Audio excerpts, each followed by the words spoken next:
Let's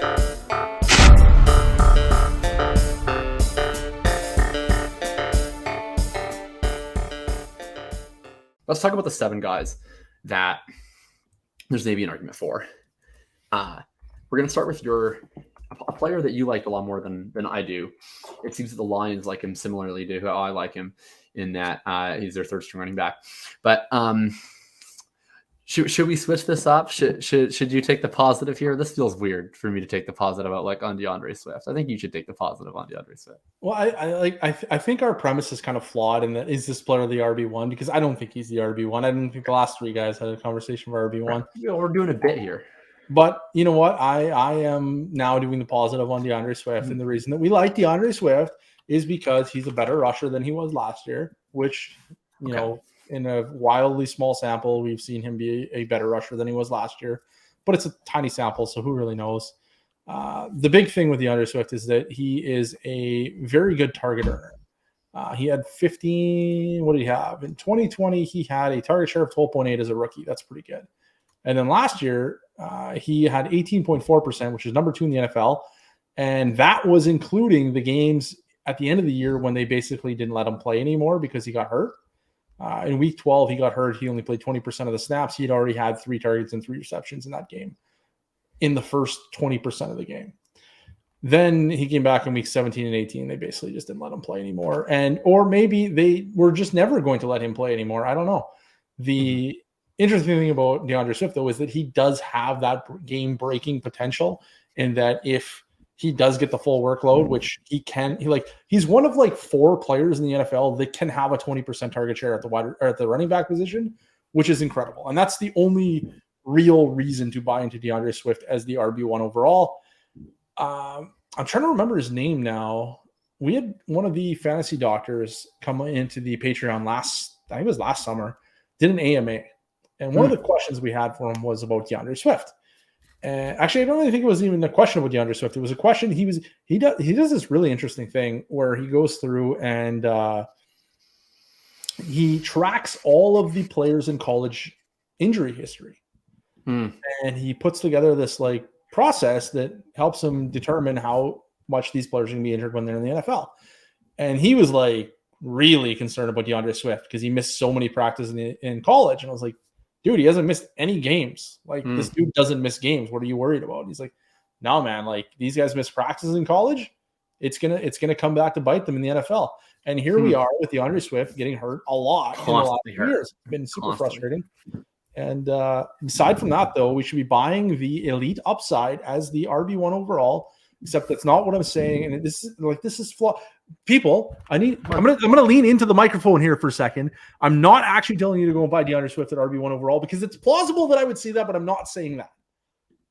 Just have to follow the bill. Well, look, here's what we're trying to do here. Look, we don't know who the RB1 is, so I'm trying to go in reverse. We have to rule guys out. All right. We have to rule guys out, and we have to see who we're left with, right?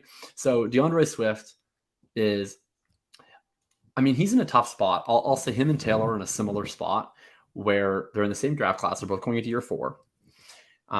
They are both really, really good. That being said, based on their health at this point this year, there is very legitimate reason to think, and the fact that their teams are both going nowhere fast, and probably more committed to keeping these running backs healthy than to trying to win games at all costs, as they should be. There's just legitimate concern that Taylor and Swift are totally replacement level the rest of the year, or that if they get any more nicked up, they're just going to be held out entirely. And that makes them really awkward buys, because if you're contending, do you really want to make your big deadline buy Jonathan Taylor or DeAndre Swift, who might be hobbled / ineffective / shut down / given a far reduced workload the rest of the year? That seems not very appealing. I would rather just spend less to go get one of the older guys who's going to produce elite numbers, or I'd rather spend a little bit more to get a different guy who's at least fully healthy right now. And if you're rebuilding, it's do you want to take the injury discount on a running back going into year 4? It better be a pretty quick rebuild, or you're planning to flip, right? So they become kind of unappealing, quite frankly, to almost anybody just based on that setup. Cooper Adams, Coops FB, as we mentioned previously, was asking if I view Taylor and Swift differently. I do. I think that with Taylor, we have seen a team willing to and successful while doing so let him be a full-blown bell cow running back, handling all of the carries, handling a good portion of the passing work. And then the reason why he wasn't getting the pass work is no longer on the team. So I think Taylor has that elite RB upside. I think Swift is a little bit more capped. That being said, we've seen with Austin Eckler that you don't actually have to be a bell cow rusher. And with Alvin Kamara before him, that you don't actually have to be a bell cow rusher if you can earn so many targets. DeAndre Swift, however, this year is at a 12.4% target share. Now, some of that is reduced based on him not running a lot of routes, but really only the most recent game was when his routes participation was drastically reduced. On the year, he's at 1.5 yards per route run. That's really good. That is 7th in the NFL among running backs with a minimum of 50 routes. With a minimum of 20 targets. My bad. So we're talking about actual running backs involved in the passing game. That's still not up at the elites with the position. Like if you look at the top, it's Breece Hall, 2 yards per route run. What a king. Alvin Kamara, 1.99. Christian McCaffrey, 1.91. Antonio Gibson actually popping in this, 1.85. Naheem Hines, 1.79. Austin Eckler, 1.76.